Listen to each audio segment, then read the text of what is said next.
are, and some of you said this, but it doesn't seem to be getting through to everybody, if DoD were a Fortune 500 company, we'd be Fortune 0 because everybody else is behind us in terms of dollars, people, total value of inventory. Pick a measure.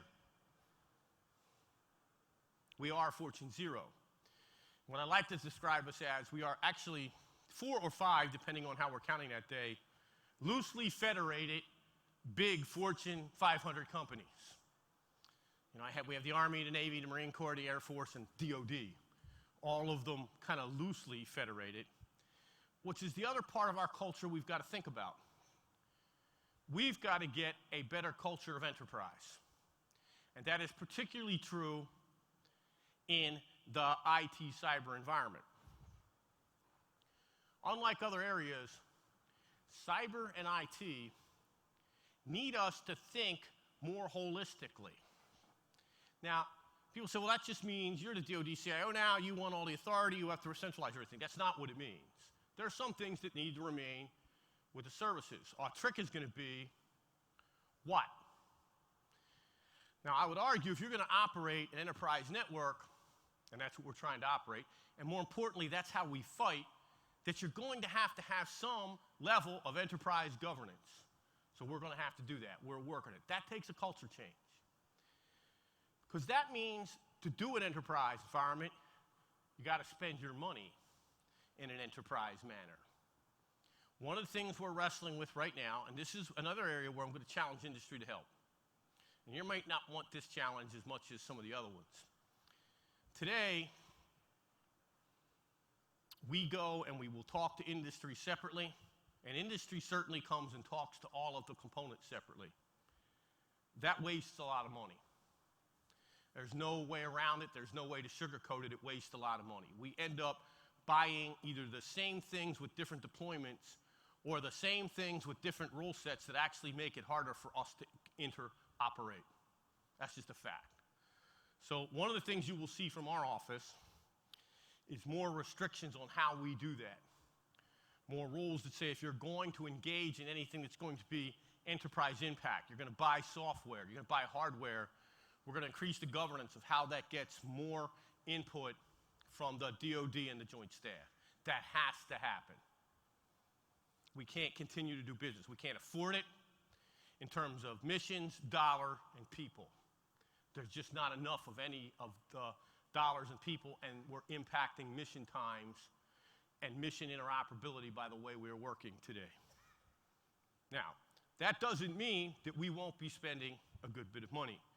The cyber IT budget, and this is before, if we get the budget agreement, I think it'll go up a little more, but it will still be in 16, $36.2 billion. That's a fairly sizable chunk of money. So the other message I want to give, I hear people, you're not spending money. Well, I'm spending $36.2 billion, and most measures that's still a significant amount of money. So we're still spending money out of DoD. And that's direct. If I add it up, indirect, and in ways that from other programs that we don't count directly in the cyber budget, we probably spend another $10 to $11 billion. So if you added it all up, the value inside DoD is closer to about $46 billion. And this one's a little harder to estimate, but we've spent some time with our economics people looking at this. My spend, or our spend, in $46 billion in this environment actually creates second and third markets to the effect of about $120 billion. That's a lot of money. So we're still out there spending money, but we're going to try to get better at how we spend those dollars and make sure that they're really tied to the effect. I'll give you a classic example. We're trying to do license agreements now. We buy a lot of software, and we keep buying it from different vendors at different prices throughout DoD. So on some of my top products, and you guys can figure out who they are, I mean, who are the top, you know, we're a Microsoft company. We buy Microsoft licenses. Microsoft, I'll use this because it's been a success story. When we first looked at that, we had a variation in Microsoft pricing inside of DoD that went anywhere from 30 to 50% different pricing depending on how everybody bought the license. That doesn't make any sense. No business would let that happen. So working with Microsoft, who are a very good partner on that, we really have tightened that up. And you will see us begin to try to start looking at DoD enterprise level licensing in software. And we're going to look at how we change the way we buy software too. Because I actually think the term licenses and looking at it individual users is no longer applicable. We are certainly looking at how, as the cloud aids in our distribution of this, you might change the way you look at buying software. And maybe you buy it in volume of groups, and you have something that says, hey, this is good for, might even be you buy it at a DoD level. It says, okay, I buy it, I pay you some money, and we don't count anymore. It's just good for everybody in DoD. Because one of the things that it is true, after a certain point, the cost to produce a software license up above about $1 million is really hard to get to. As you're the industry, your cost for distribution of that in a software distributed environment, particularly if we can consolidate the points that you distribute that to, your costs go down. That's just a fact. So we've got to start being able to leverage that better. That's a culture change. We also want to bring, as we're buying software and hardware, we want to bring the industry partners closer. I don't want to do it the way I think we do a lot of this, where we go write a requirement and we throw it kind of over the transom. You all read the requirement. You throw back an answer over the transom back at us. That's not. We really need to do this much as a partnership.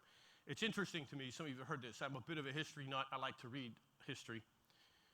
When you looked at how we did business really during the Second World War, which was driven by imperatives, we actually had a better teaming effort in many things than we do today. We got to get back to some of that. That's absolutely imperative that we do that. That is what gives us our mission edge against threat. It's how fast we can adapt, how quickly we use the technology. It lets us, coupled with the extreme talent of our people, make the difference that we make up in sometimes numbers. We make up with quality of people and quality of technology. There are edges in warfare. We've got to also think about culture in terms of economics, since we're talking about money. Cyber warfare has more impact on what I'll call the outside of DoD economics than any other type of warfare. I mean, let's think about this. We're actually thinking about, in phase 0, phase 1, in cyber, about how you impact non-military targets. Certainly the threats are doing that. I mean, you look at some of the latest literature about what people are looking at. Where are we vulnerable? We're vulnerable in our financial transactions.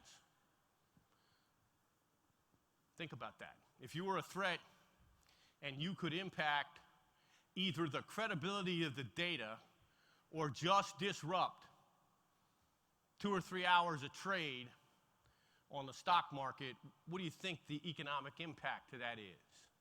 I will just tell you, it's no longer measured in billions, it's measured in trillions. Trillions is a strategic number.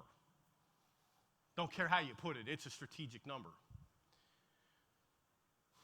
Our baseline infrastructure, SCADA systems, power. What happens if you blacked out the Northeast for, say, an 8-hour period? You think that causes us any economic and political disruption? They're not classics, and that can happen before there's any declared war. That's one of the differences in cyber. We're already operating in a phase 0, phase 1 in cyber in some areas. So that takes a culture change. You got to understand that, and we have to understand that cyber is as much about understanding all the economics around it as it is about understanding the classic warfare pieces of it.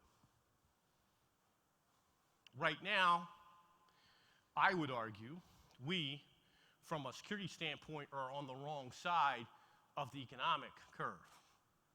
You can be today a threat, and for fairly little investment, under $1 million, cause inside DOD and the government millions and millions of dollars worth of damage. No secret, we lost some data at OPM.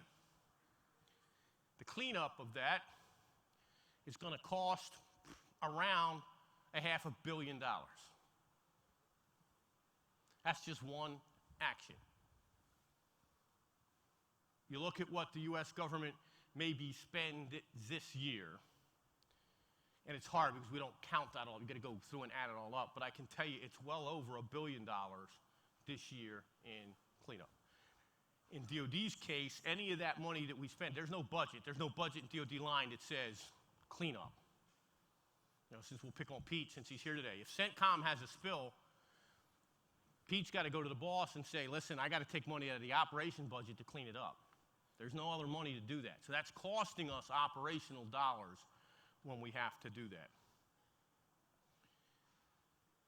It also costs us as a nation dollars when that has to happen. And so this is a national problem, and we're going to have to look at it on a national basis. How do you start measuring both the economic impacts and the economic vulnerabilities of cyber? That's a cultural change we're going to have to get to. And again, that's going to take us to think about cyber in a more enterprise, cohesive fashion than we have in the past and that we do with other warfare areas. It just has to happen that way. Now, the other part of the culture that we've got to change, we talked a little bit about this, is how do we get involved with industry? How do I start talking to you better? Now, I'm working on that from my side. Some of you have seen, we spent some time in Silicon Valley. Secretary Carter's been out in Silicon Valley. I have a trip going up the East Coast this year. I take a lot of meetings with industry. I think they're valuable. I've told my staff we're trying to push that down. But I want to tell you some of the things that I'm seeing. And I'm going to tell you, I have two reasons for talking about this because I like to be really direct on this. So let me tell you the problem first. Most of industry that comes to see me, particularly when you send me your sales force, are ignorant of what DOD is, the structure, and what the missions are. That's just a fact. And that's gotten worse. If you were seeing, and I had this discussion, I'll go ask, if you were seeing one of your other clients, your big clients, you would come better prepared. You do.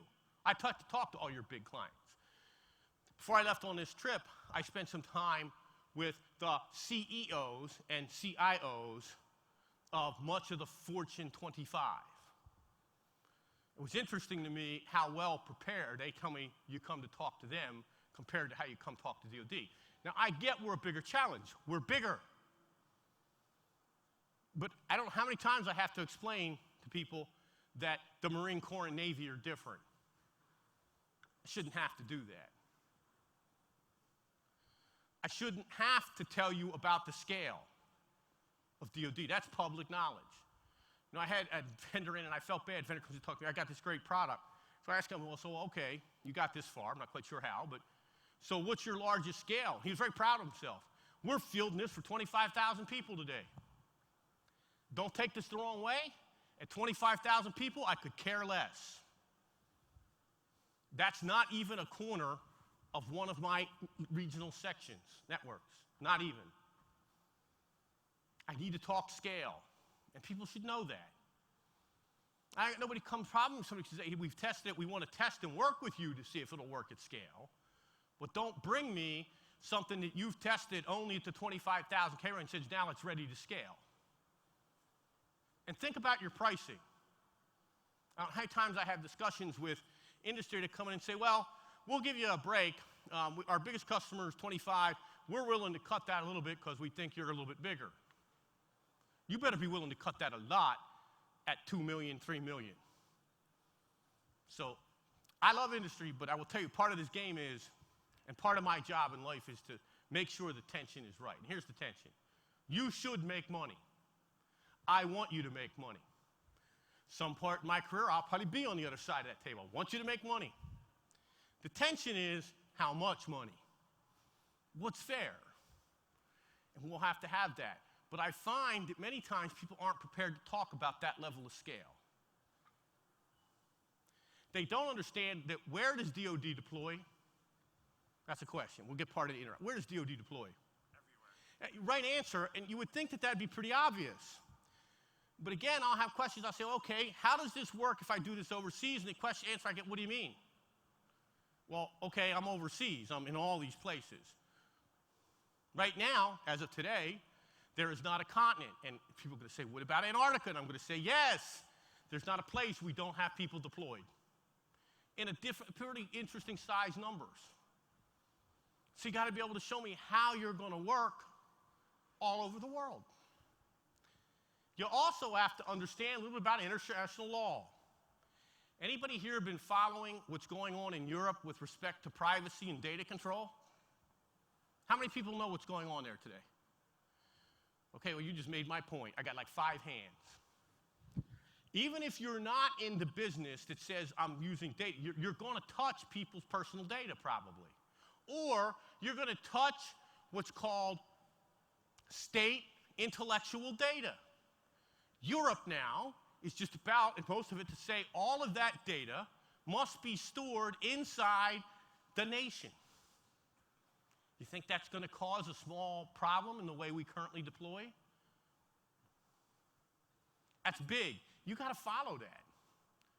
You've got to understand that if you're going to do business with DoD.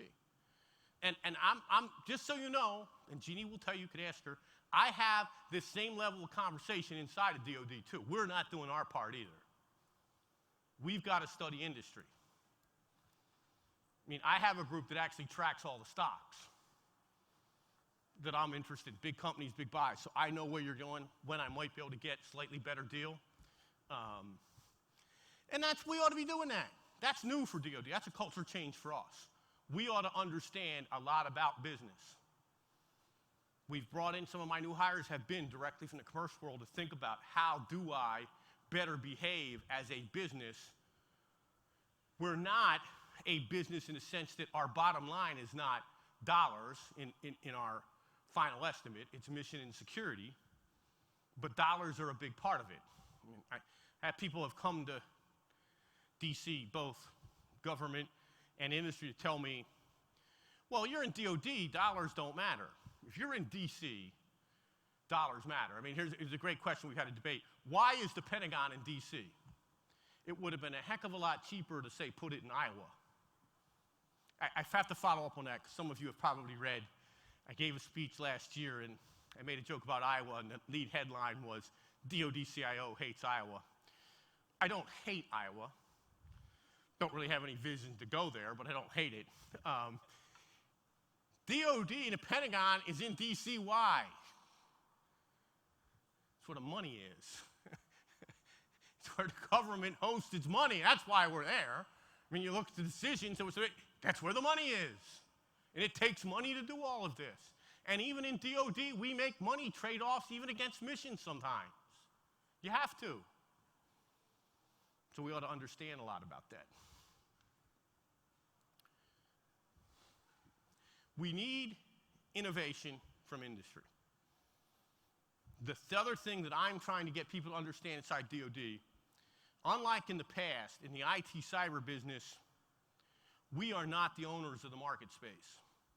We're a big influencer in DoD, but we no longer own that market space. We may have never owned the cyber IT market space. It's not like we're the only customers. I mean, when I go buy a submarine, I'm pretty sure that I am the market space. There's very few commercial activities buying big submarines. So we can pretty much own that market. Not true in cyber IT. The software is going to be mostly commercial, and it's going to have mostly commercial applications. We've got to influence that, and we've got to learn how to better do that. So you will see us really work hard on how we're trying to talk to industry. So 2 things I'll talk about today. We are embarking on 2 programs. I am sending now not just military, but civilians out to industry. By the start of the second quarter, I'll have 6 or 7 civilians out working in industry with industry partners, assigned to them for 6-month periods. I'm also doing the same thing by bringing industry in. By January, I will have 3 or 4 key industry partners on my staff or on the staff of one of the service CIOs. We are very much interested in making that work. Now, I will tell you, that's not easy to get somebody in from industry. And it's not easy on either of us. There's lots of disclaimers, non-disclosures, but we've been able to do it. We had great success last year doing it with Cisco. So this year, I am trying to get that up to at least 6 companies. And the good news for me is I've got 15 of them who have sent in really good candidates, and we're evaluating, working to see how we get that done. And I think that's important. If you have thoughts and you want to play in that, please send us an email. Now, people will look at some of the companies so I'll just get this out in front. We'll have a couple small companies, but it's not going to be equally among small and big companies. Because I do have, in my opinion, I do have a responsibility to taxpayers. And truth be told, I spend most of my money with big companies. There's a reason for that. It takes big companies generally to scale. So I'm prepared to hear the grief, oh my God, you only have 2 small companies in there. That's probably what I'll have. The rest will be mid and larger. That's where I spend my money. That's where I need some of that expertise to do the best we can do. The last thing I will tell you, and this is just a plug. We talked about industry having some problems understanding DoD. Well, you've got a great place to go get some of that knowledge. There was a great article in the New York Times recently about what happens when you hire military and what they bring to the table. So obviously I want you to hire military, but I really want you to think hard about, because this is a field where it can really work, our disabled vets. The IT systems can really help overcome those disabilities. And first of all, I want to thank many of you who have programs for doing that. We greatly appreciate it, but also think in the end, you're getting a good worker. So you're not just doing this because you're helping the vet. They're actually helping you. And I do spend some time looking at how they're performing. The disabled vets we've hired have performed very well. They're doing real work. So I would ask that you consider that as you're hiring, particularly as you're hiring to do business with DoD. Then you've got people that understand about how DoD works, how money moves. I mean, I'll end this and we'll take some questions with how many colors of money in DoD? You want to have fun? I'm at a big CEO, CIO event with my commercial counterparts. And to be a counterpart of DoD, you're a pretty big company. And we were at dinner, and somehow, and I did not want to get on, somehow we got on to the topic of colors of money. So they asked me, so well, after dinner, would you just sketch out the colors of money? At 1 o'clock in the morning, we called it a day because of how complicated. The one guy said, my God, and I just have to worry about green, and I thought that was hard. We have in DoD like 9 variations of colors of money. You have to know that. If you're going to do business with us, you have to know that. All our money can't be spent the same way. You ought to know that. Okay, I'm going to shut up. What are your questions? How comfortable is DoD with the ability of current systems and software to protect against day one IT attacks? Not as comfortable as I want to be. I mean, I'd like to be able to say we're at 100%. We're not. So I think one of the things we want to get to is how do you automate some of that security? And past automate, what I really want is software that becomes autonomous, that learns while it's doing this and can actually start issuing, my word, orders about actions on the networks. The speed of the threat and the volume is getting to the point where you can no longer do that with a human in the chain completely. We've got to have more autonomous tools that can handle some of these baseline security issues, zero-day attacks, phishing attacks. There's a lot of that could be done. The other thing we want is autonomous software that if you get to a piece of the network, you can quickly quarantine that. That order goes out on them immediately. The software directs the action that quarantines that piece of the network so we don't get lateral movement. So I'm not happy with where we are with that. One of our big pushes in the next couple years will be to look at autonomous tools to help us do that. If you're in that business, get working. What else? If the DoD goes to a single security architecture under joint regional security stacks, do you think the DoD is less secure based on the fact that if the bad guys penetrate one stack, they have penetrated all? Yes, I think it's less secure. That's why I'm doing that. It was my big scheme to, create more insecurities. Of course I think it's more secure, and it doesn't quite work the way the question says. Because I have a single architecture doesn't mean I don't have a layered defense. It means I have a set of integrated layered defenses that work together. Today, I don't have that. Here's a great question. Who is the #1 causer of self-denial attacks in DoD? DoD. That's not a good answer. Today, we try to configure and keep configured over 1,500 firewalls. That's both costly and impossible to keep configured. In my book, that's stupid. So, no, I think we actually get a whole lot more secure. I mean, the other thing I can't do today in my environment, there are some tools that would do autonomous security. They are, however, sensitive to network complexities. Today, in DoD, we are still running about 14 major operating systems. That alone causes enough hiccup that I can't use the tools.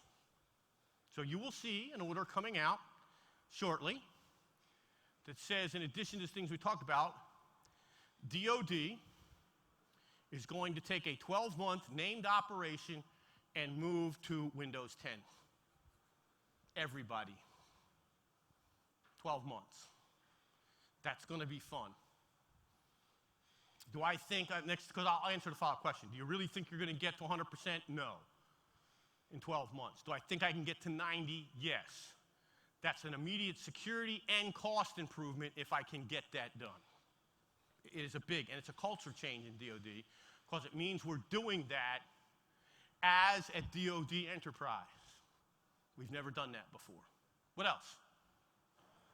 When you say that DoD needs to study industry, what does DoD need to learn? Well, I've talked about some of it. We actually ought to know what the value of the companies we're doing business, where their stock prices are. What are they doing with their intellectual work? When they come in to TS, we ought to have done some background, just like any other business would do. Are they technically competent? Do they have legal problems that we don't know about?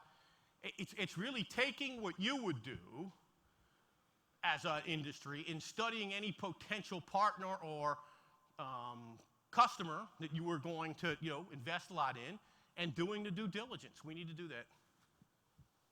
I don't think that's any different from what industry does. We just haven't done that. Would you prefer to have meetings with CEOs at large companies who don't know DoD so well, or would you prefer to meet with the strategic corporals? I would prefer to meet with whoever can answer the questions I'm asking. So if that's the CEO, then I want to meet with the CEO. If that's the technical person, then I meet with the technical person. I mean, the answer is that it doesn't matter at what level, it's who can come in and answer the question. Now, I'm not going to lie. If you're the CEO of a major company, you're probably going to have a better chance of getting in to see me than the Salesforce guy. Because history has told me I get better answers at that level. And I don't have to go through all of the sales pitch that I probably have seen 100 times before. I mean, I had a question as I came in here, and I hope the gentleman doesn't mind that I use that. Gentleman asked me today, he said, hey, we'd like to come see you. I said, that's fine, but here's what you got to do. Send me a why, a business case. Why? What do you bring to the table? What are you different? What can you deliver to DOD that I want to see you? So who here is in a position that in industry that can authorize you to buy things in your company? Anybody here? Who's allowed? Somebody in industry here must be allowed to buy something at their corporation. Okay. How do you handle that?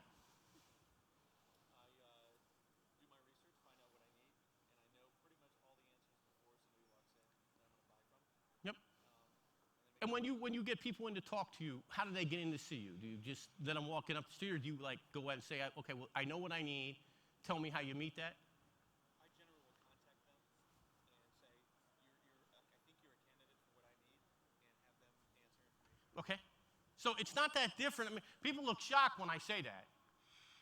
I don't think that's any different from what any big industry does. Tell me why I should talk to you. Because it's not about my time. No, it's not about my time. It's about the taxpayer's time and the mission. We are big. I could spend every day, every hour of every day, doing nothing but meeting with industry. So could my staff. That doesn't make any sense. So I've got to find some way to make that more valuable. And one of the ways we've determined to do that is we've laid a BCA. It's on our webpage. Answer those questions. If you answer them well, you'll get a meeting. If you don't answer them well, you get to keep trying. What else?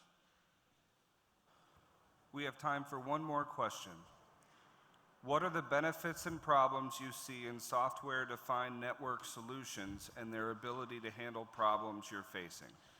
So I think a good question. I think there's some immediate benefits to software-defined, both networking, software-defined hardware. First of all, in many cases, you get to extend the life of the hardware.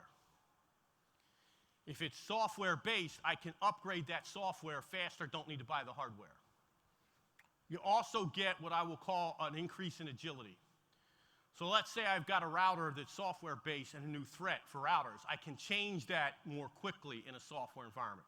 It gives me a lot more agility, speed to service, and an ability to reduce my hardware cost over the long run by slowing down how quickly I actually have to replace the hardware.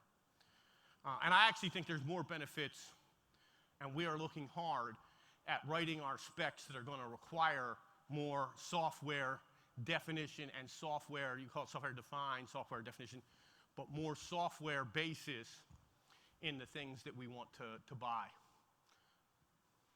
Thank you for your time. Good questions. Hope you found this somewhat valuable this morning, and I do appreciate that you all come out today to these conferences, spend your time and money putting these on. I do think they're very valuable. It is why, I owed you all an apology. I think I was supposed to be here Monday, but thanks to the AFCEA guys, they were able to work it back because I could not be here Monday. I was in Australia. We were able to get some time with you, and I do appreciate all of you taking it and spending it with us. Thank you very much. Let's give him a hand. Good. Thanks, Bob. Well, on behalf of Mr. Halvorsen, MILCOM will make a presentation, a gift to wounded warriors. As you can see, animated, involved, engaged, and definitely interested in both your world, our world, and making it all an integrated whole. We are happy to have Mr. Halvorsen with us today. We are going to have a speaker a little later on, Admiral Fox, who can put the operational perspective in place. I think we're going to have a great close to the day with lunch today at 12:15 on the floor. Terry, even though I'm from Iowa, I still like you a lot. We are indeed happy to have such expertise as the panel this morning, Mr. Halvorsen and Admiral Fox with us at lunch. So ladies and gentlemen, if you would, we will set the tables between now and 12:15. We welcome you back then. Thank you very much.